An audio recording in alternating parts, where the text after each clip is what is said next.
What is the best way to train your body? Is it powerlifting, bodybuilding, or CrossFit? There are many cool forms of fitness, and I've always wondered whether I should try something else, a different style, and which one is the best to do. So I decided to train 1 week as a powerlifter, 1 week as a CrossFitter, and 1 week as a bodybuilder. And then each week, I will give you the pros and cons of each discipline.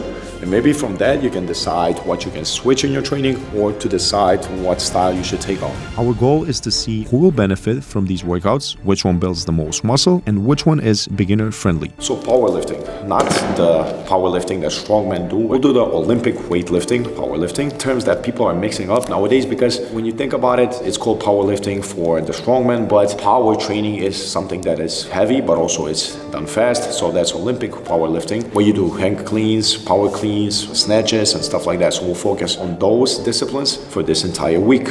Even though they do have their differences, they also have similarities. Those that are training for Olympic weightlifting, they still need to build their foundation from deadlifts and squats because the cleans also start from that deadlift position. They have to have this perfect deadlift with a perfect form, but also they need to teach and learn the deep front squat because they catch the cleans and the snatches in that deep position of the front squat. So this is a very concentric oriented sport. All these exercises we are performing, we are just picking up the barbell, and then that's a concentric portion. Now, if I'm doing the exercise I just did, hang power clean, when I also decelerate the bar, I have some braking forces and my muscles are working to decelerate the movement. But when you look at all these Olympic weightlifters, they perform the movement and then they tow the bar because they don't want to have that eccentric force. Who would benefit from doing this type of training, which is mostly concentric? Explosive athletes or athletes of any kind, basketball players, volleyball players. This combination and exercises like this, because it works on that power portion, it will be very helpful to be explosive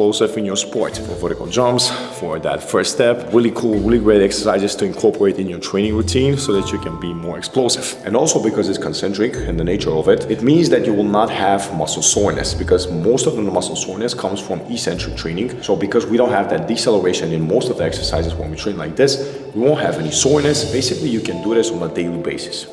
As I'm ending my week of Olympic powerlifting, I wanted to talk about the equipment you might need if you want to perfect this kind of fitness. So first and foremost, you definitely need a gym that will have rubber flooring or at least those blocks because you need to throw the barbells down from all the way up. For example, when you do a clean and jerk, maybe you have a very heavy weight on the bar for a 1 rep max and you want to throw that bar from overhead positioning. So definitely check that first. For building those strength foundations that we talked about, you definitely might need a belt. Weight belt can definitely increase your strength because it provides stability. You can lift, let's say, 5 to 10 pounds more if you're using a belt, maybe even more for some individuals. Pick a good one, browse online about and see reviews about belts and maybe try some and use it for your weightlifting exercises. Something else that can be helpful is definitely shoes that are called power weightlifting shoes. And why is that? Mostly because they have this hill elevation, as you can see. So this provides better positioning biomechanically for your ankle and also for your hips. Remember that when you catch that clean in that deep position, you really need to be all the way down with your hips so that you can catch it in that bottom position. Is much easier, but it's very difficult to get up from. Last but not least, maybe some liquid chalk. If your gym doesn't have, you can wear one for yourself. The bar will eventually start slipping because the grip will definitely be a limiting factor in all those high pulls, cleans, snatches, and you might also use some straps if you want to. Here is how I structured my plan for my powerlifting week. I tried to do a focus on the snatch variation and also a focus on clean and jerk variations, but those are like the most important 2 key exercises. And then eventually had accessories for the strength, like we said, but also accessories like using the landmine to work on those, get underneath the bar, timing, positioning. Try to have a high intensity day, low intensity day, mix that up. So yeah, 2 more days of this powerlifting thing, and then we're moving on to the bodybuilding. So what are some of the pros or benefits of doing this Olympic powerlifting training? Well, first of all, power development. As the name itself stands, Olympic lifts are among the best for developing explosive power because they train triple extension, hips, knees, ankles very efficiently. Another great benefit is full body strength. It's promoting balanced total body strength. One side benefit you definitely have with these exercises is mobility and flexibility because we do these deep squats in the snatch and clean, and they require and develop exceptional ankle, hip, and shoulder mobility. Core stability is definitely another benefit because Olympic weightlifting builds tremendous dynamic core stability because the body has to stay tight and braced under high speeds and very heavy loads. Now let's talk about the cons. First of all, it's very highly technical, requires a lot of time, coaching, and patience to learn correctly. Second of all, higher injury risk if that technique is not mastered, so bad technique can increase the risk of injuries. Equipment and space requirements are definitely also one con we can think about because ideally you need bumper plates, you need proper barbell lifting platform and other stuff and details that might make you a better powerlifter. One side effect when it comes to muscle building is definitely the limited hypertrophy focus. And last but not least, your central nervous system is definitely more taxed when you're performing exercises and a program like this. It taxes the nervous system heavily, requiring careful management of volume, intensity, and recovery. Week 2, we're starting the bodybuilding week, which will be much slower, focus only on hypertrophy, building some muscles, where we will do push-pull legs, so 6 workouts. This is the best technique you can use if you want to focus on building the perfect body aesthetically. It's not that you will not get stronger, of course. We'll use exercises that they will be mostly functional still because my method of training is to use a lot of dumbbells, barbells. When you perform exercises like a chest press, you're focusing on your chest and the triceps will be assisting into the movement. The shoulders will be stabilizing. It's an isolation exercise, complex-wise. For example, we're using cables. They provide the stability for us, and that's very important for someone that wants to focus only on developing a well-rounded muscle. There are benefits, but also downsides of doing that. So open chain and closed chain kinetic movements. The open chains are the ones that have stability provided by the cables, the machines, and the closed chain are those when you're using your body to stabilize. The benefits are, of course, that first of all, you don't have to learn the technique. It's very easy to learn the technique of using machines or cables eventually. You don't have to have a lot of experience background to learn these movements. It's pretty easy. Other than stability, you might also feel stiff into your movements because you do all these isolation exercises, like we said, slow tempos, really focusing on a certain muscle to provide the movement. And when you're not performing mobility exercises, stability exercises, and also the previous powerlifting explosive movements, the joints might feel stiff, you feel a little bit rough. Like keep in mind that sometimes you want to have kids, right? Or maybe you have kids and you won't be able to perform all these different activities with them. And if you feel really stiff and you're not being able to move a lot, agility wise, you'll not be able to spend some quality time and maybe learn and teach your kids how to perform a certain movement or to do a certain activity. Maintaining that balance will be definitely, in my opinion, a better outcome for all activities life connected, let's say. When it comes to legs training, these exercises are definitely better for someone starting up, especially maybe if you have some previous injuries. Some exercises that will provide the stability, like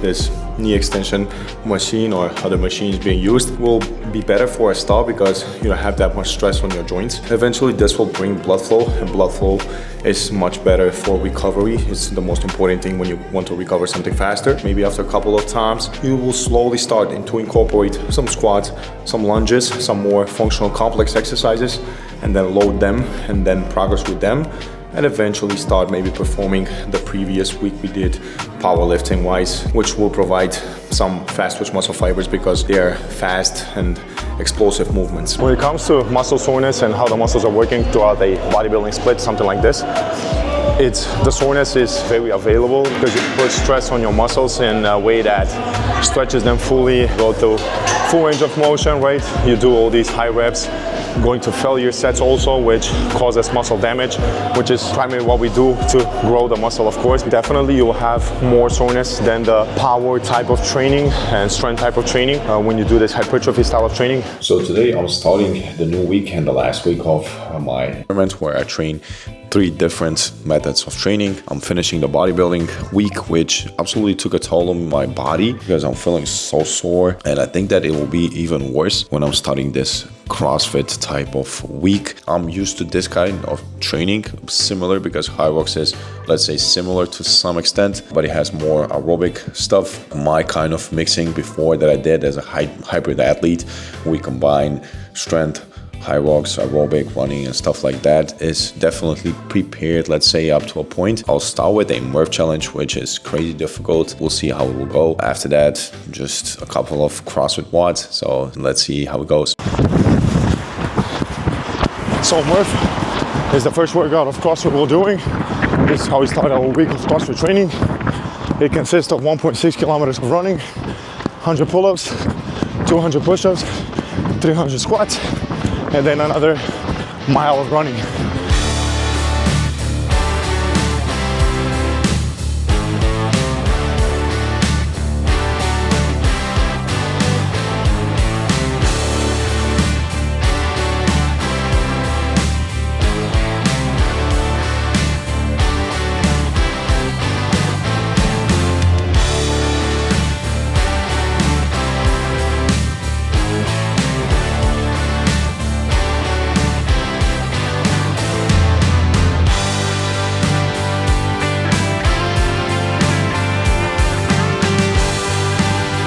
So workout is done. This is my best timing without the weight vest. With a weight vest, I think I have like 54 minutes. I have that video on YouTube also. Accidentally, I did 50 more squats. I miscounted the last 2 sets. It is what it is. All in all, good workout, very difficult. I need some rest now. That's when you do CrossFit workouts. They are so taxing on the nervous system, on the body. You need a lot of good electrolytes, nutrition, sleep, and we have a full week of this, so stay tuned. CrossFit definitely brought something new to the fitness world, combining strength, endurance, mobility, literally everything. Another positive is you will never get bored. Because of the sheer amount of equipment and exercises, the workout can be changed daily and you will rarely do the same workout. But cramming all that into one single session, chasing excellence and reps, can lead to some injuries, and also doing half reps to get the lowest possible time. Another downside is that you have to know all of the different techniques used, like for example Olympic weightlifting, so that you can successfully perform them. And if you have never been in contact with these exercises, the chances are you won't be able to do that WOD or workout of the day that CrossFit posts on a daily basis. Then there's stuff like randomly throwing swimming into a competition where you use weights and bodyweight exercises for the majority of the time. Hopefully, CrossFit keeps evolving and maybe mixing some ideas from the HYROX competitions, because there's a lot of potential to make it even better and safer for everyone willing to try and strive in CrossFit. New day, new CrossFit workout. Something similar to HYROX, but CrossFit-y. So I'll start with running right outside the gym. Let's get it.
So today we're doing Fat Amy.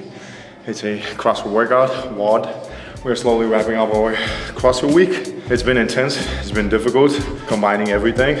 Because CrossFit athletes, when they train, they do not do fast-paced workouts every day. I'm guessing depending on the block also, of course. Or maybe they will start like a workout like this, which is mostly body weight, finish it like 10-15 minutes, and then continue with some accessory work. For example, on day 1, we do 15 minutes of some intensity work like this, and then continue with some strength work. On Tuesday, lower body focus strength work, and then do some metabolic conditioning session. On Wednesday, full body session, longer intensity session. On Thursday, some upper body strength, and then some low intensity metabolic conditioning. So every day is going to be full body exercises and workouts. The intensity should be varied, like higher, lower. So I want to talk about the equipment a little bit that you might need when you're into this CrossFit type of training. I think it's probably the fitness that has the most amount of equipment needed. We talked about the equipment for weightlifting, where you might add that to the CrossFit type, weight belt, wrist straps, even the gloves that have like a compartment where you can wrap around the bar so it doesn't get slippery, and plus because of the blisters. Some of them use also knee sleeves, some use also elbow sleeves, because like I said, this type of training provides a lot of stress on the tissues, on the joints, and it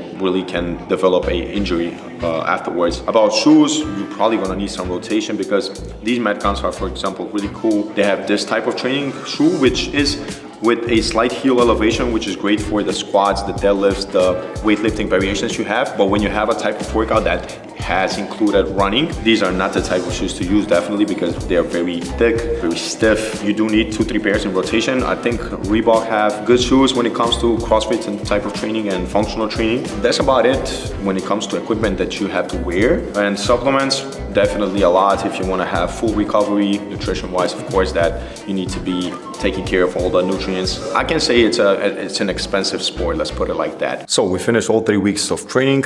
Hope you find all the information useful about choosing your path of training. I will definitely stick to my hybrid training program where I combine all of these together and do something similar to a HYROX race. And if you're preparing for your first HYROX race, make sure you check out our series where I was prepping for my first race for HYROX. And if you like this video, make sure you hit that thumbs up and subscribe to our channel for more fitness related content. See you in the next one. Peace.